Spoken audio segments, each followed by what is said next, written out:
Paragraph 5।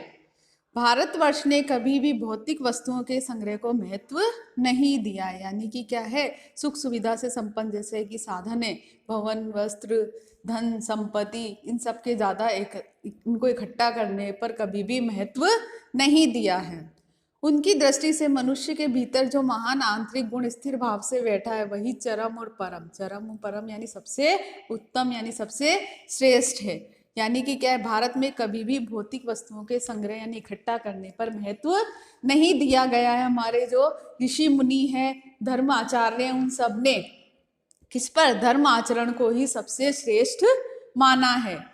लोभ, मोह, काम, क्रोध आदि विचार मनुष्य में स्वाभाविक रूप से विद्यमान रहते हैं। यानी कि ये सभी जो लोभ, मोह, काम, क्रोध है एक स्वाभाविक विचार है, सभी मनुष्यों में विद्यमान रहते हैं। प्रकृति ने ये विचार मनुष्य में दिए हैं स्वाभाविक रूप से, पर उन्हें प्रधान शक्ति मान लेना, अपने मन तथा बुद्धि को उन्हीं के इशारे पर छोड़ देना बुरा आचरण है। ठीक है, मनुष्य का जो हमारे जो विचार हैं उनसे हमारा व्यवहार भी क्या होता है, प्रभावित होता है। इसके साथ साथ मनुष्य का आचरण यानी कि जो प्रकृति के द्वारा दिए गए स्वाभाविक विचार जैसे काम, क्रोध, लोभ, मोह है, जो भावनाएं हैं वो है, लेकिन इनसे क्या होता है, हमारा आचरण भी क्या होता है, प्रभावित होता है। लेकिन इसके साथ ही मनुष्य को क्या दिए गए, विवेक भी दिए गए यानी सोचने समझने की और शक्ति भी दी गई है, बुद्धि भी दी गई यानी व्यक्ति अपना अच्छा भला स्वयं सोच सकता है। और हमें क्या करना चाहिए, इन भावनाओं पर नियंत्रण रखना चाहिए। यानी जो हमारी ये स्वाभाविक भावना है, काम, क्रोध, लोभ, मोह, इन सब पर हमें नियंत्रण रखना चाहिए। जो मनुष्य इनके इशारों पर चलता है वह हमेशा क्या करता है, बुरा आचरण ही करता है, यानी बुरा व्यवहार ही करता है। जो व्यक्ति इन पर नियंत्रण रख लेता है उसका आचरण हमेशा अच्छा रहता है।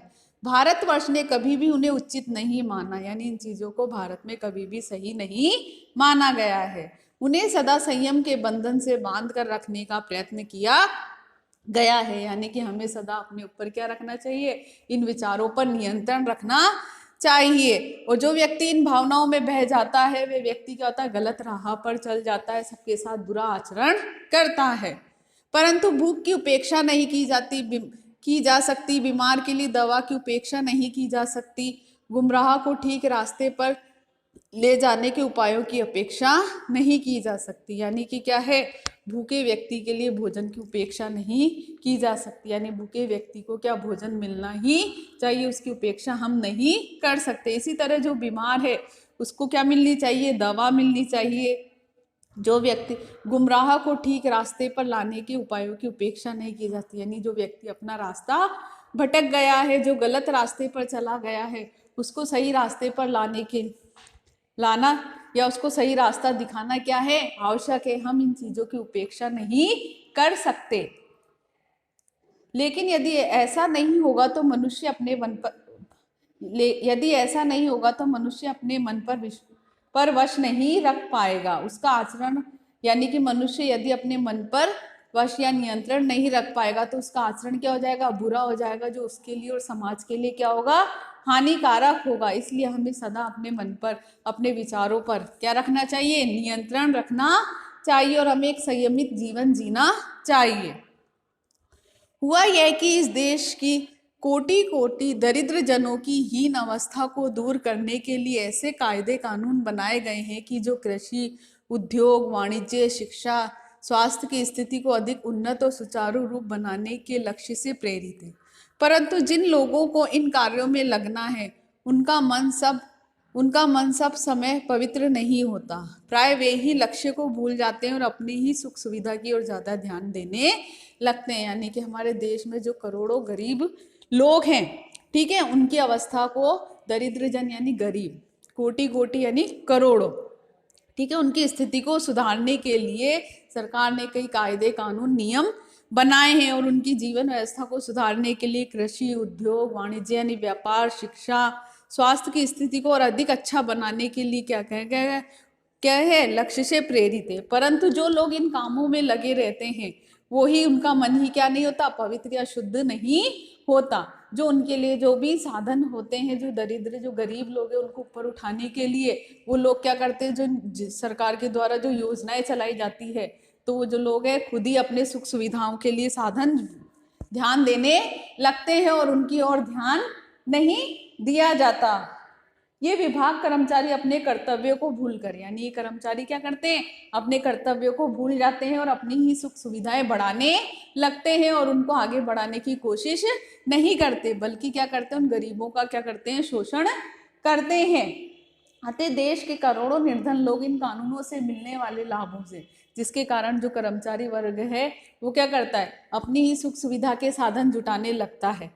तो जो गरीब लोग हैं वो सरकार द्वारा दी गई सुख सुविधाओं से क्या हो जाते हैं, जो उनके द्वारा चलाई गई योजनाएं हैं उनके जीवन को उन्नत बनाने के लिए, उन सब लाभों से क्या हो जाते हैं, वंचित हो जाते हैं, यानी दूर रह जाते हैं।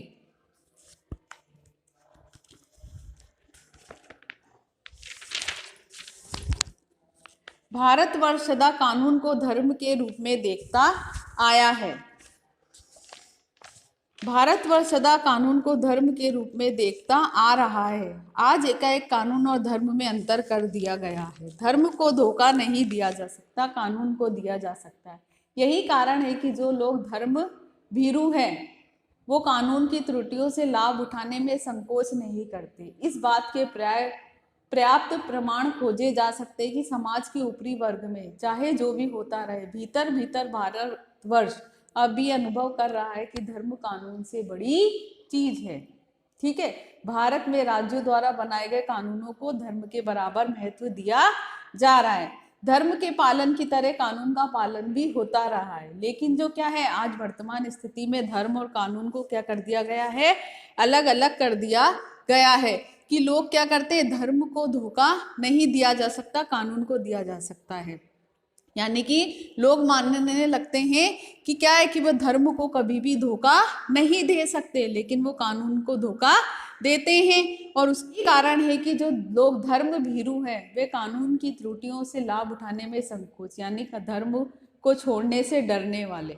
ठीक है, तो वो क्या करते हैं कि धर्म को तो हर धर्म का पालन करते, धर्म में किसी भी चीज का धोखा नहीं देते, लेकिन जो कानून की त्रुटियां उससे लाभ उठाने से भी वंचित नहीं रहते। यानी कानून और धर्म को क्या मानते हैं, अलग अलग मानते हैं। कानून से बना उनकी नजरों में धर्म बड़ा है।